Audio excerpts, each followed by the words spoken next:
నమస్కారాలు రకాలు.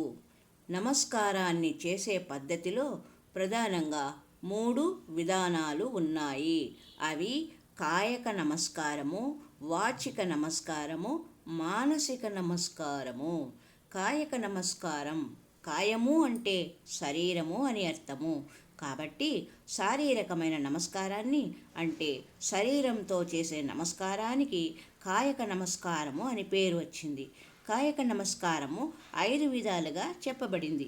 1 సాష్టాంగ నమస్కారం, పంచాంగ నమస్కారం, దండ నమస్కారం, అంజలి నమస్కారం, ధ్యాన నమస్కారం అనేవే 5 విధానాలు. సాష్టాంగ నమస్కారం శిరస్సు, మొండెము, 2 భుజములు, 2 కాళ్ళు, 2 చేతులు అని 8 శరీర భాగాలను నేల కానించి చేసే నమస్కారానికి సాష్టాంగ నమస్కారము అని పేరు. భగవంతునికి, యతులకు ఈ విధమైన సాష్టాంగ నమస్కారాన్ని పురుషులు చేస్తూ ఉంటారు. ఇది పురుషులు మాత్రమే సాష్టాంగ నమస్కారము చేయవలసిన పద్ధతి. స్త్రీల యొక్క హృదయ భాగము నేలకు తాకకూడదని చెబుతారు. 2 కాళ్ళు, 2 చేతులు, శిరస్సు, మనస్సు, బుద్ధి, అభిమానం అనే 8 అంగాలను కూడి ఉన్న నమస్కారమే సాష్టాంగ నమస్కారం అనే భావన కూడా ఉన్నది. పంచాంగ నమస్కారం 2 పాదాల వేళ్లను, 2 మోకాళ్లను, తలను భూమిని తాకిస్తూ 2 చేతులను తల వద్దకు చేర్చి నమస్కరించడాన్ని పంచాంగ నమస్కారం అంటారు. భగవంతునికి, గురువులకు, వయసులో పెద్దవారికి పంచాంగ నమస్కారము చేస్తారు. భగవంతునికి, గురువులకు, వయసులో పెద్దవారికి పంచాంగ నమస్కారాన్ని చేస్తే స్త్రీలు చేస్తుంటారు ఎక్కువగా. పురుషులు కూడా ఈ నమస్కారం చేసే సంప్రదాయం ఉంది. అంటే అవకాశాన్ని బట్టి పురుషులు సాష్టాంగ నమస్కారాన్ని లేదా పంచాంగ నమస్కారాన్ని కూడా చేయవచ్చు. 3వది దండ నమస్కారం. దండ నమస్కారాన్నే దండ ప్రణామం అంటారు. కింద పడవేసిన కర్రవలే శరీరాన్ని నిలువుగా నేలపై వాల్చి చేతులను ముందుకు చాపి చేసే నమస్కారమే దండ నమస్కారం. సాష్టాంగ నమస్కారం, దండ నమస్కారానికి పెద్దగా భేదము లేదు. సాష్టాంగ నమస్కారంలో నేలపై పరుండినప్పుడు కుడి పాదాన్ని ఎడమ పాదంపై పెట్టే సాంప్రదాయం కొన్ని ప్రాంతాలలో ఉంది. ఇక దండ ప్రణామంలో 2 కాళ్ళు వెనక్కు చాపి ఉంచడము జరుగుతుంది. 4 అంజలి నమస్కారం. 2 చేతులను జోడించి చేసే నమస్కారానికే అంజలి నమస్కారం.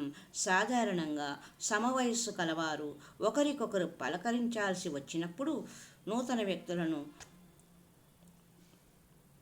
కలుసుకునేటప్పుడు ఈ విధమైన నమస్కారాన్ని చేస్తూ ఉంటారు. ధ్యానముద్ర నమస్కారం. ఎడమ చేతి బొటనవేలిపై కుడి చేతి బొటనవేలును ఉంచి 2 వేళ్లను పరస్పరం పట్టుకొని మిగతా వేళ్లను ముందుకు సాచి ఉంచి చేసే నమస్కారానికి ధ్యానముద్ర నమస్కారం. ఈ ముద్రని మహాముద్ర అంటారు.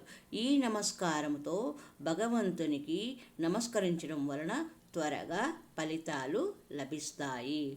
ఎడమ చేతి బొటనవేలిపై కుడి చేతి బొటనవేలు ఉంచి 2 వేళ్లను పరస్పరం పట్టుకొని మిగతా వేళ్లను ముందుకు సాచి ఉంచి చేసే నమస్కారానికి ధ్యానముద్ర నమస్కారము.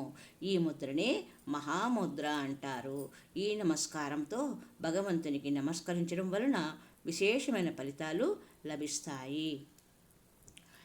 వాచిక నమస్కారం. వాచికం అంటే మాట అని అర్థం. మాటతో చేసే నమస్కారమే వాచిక నమస్కారం. నమః, నమస్కారం అంటూ నమస్కార భావాన్ని తెలియజేయడమే వాచిక నమస్కారం. రుద్రమంత్రాలలో నమశబ్దంతో ప్రారంభమయ్యే నమకమంతా పరమేశ్వరునికి చేసే వాచిక నమస్కారం. మానసిక నమస్కారం. ఏకాగ్రతతో భగవంతుడిని తలుచుకుంటూ మనఃపూర్వకంగా భగవంతుని పట్ల దాస్యభావాన్ని కలిగి ఉండటమే మానసిక నమస్కారము. సంపూర్ణ నమస్కారం. సాష్టాంగ నమస్కారాన్ని, దండ నమస్కారాన్ని చేసేవారు మస్తిష్కం, సంపుటం, ప్రహ్వాంగం అనే 3 రీతులలో అంజలి చేసి నమస్కరించడానికే సంపూర్ణ నమస్కారం అని పేరు. మస్తిష్కం అంటే నేల మీద సాగిలపడి లేచి 2 చేతులను తలపై ఉంచి అంజలి చేయడం. సంపుటం అంటే మస్తిష్కం చేసిన తర్వాత 2 చేతులను జోడించి హృదయం వద్దకు చేర్చడం. ప్రహ్వాంగం అంటే సంపుటం చేసిన తర్వాత శరీరాన్ని, తలను కొంచెం వంచి వినయభావనతో నిలబడటం. కాగా వినయాన్ని ప్రదర్శిస్తూ నమ్రభావనతో ఆత్మార్పణ చేయడమే నమస్కారంలోని ప్రధాన ఉద్దేశం.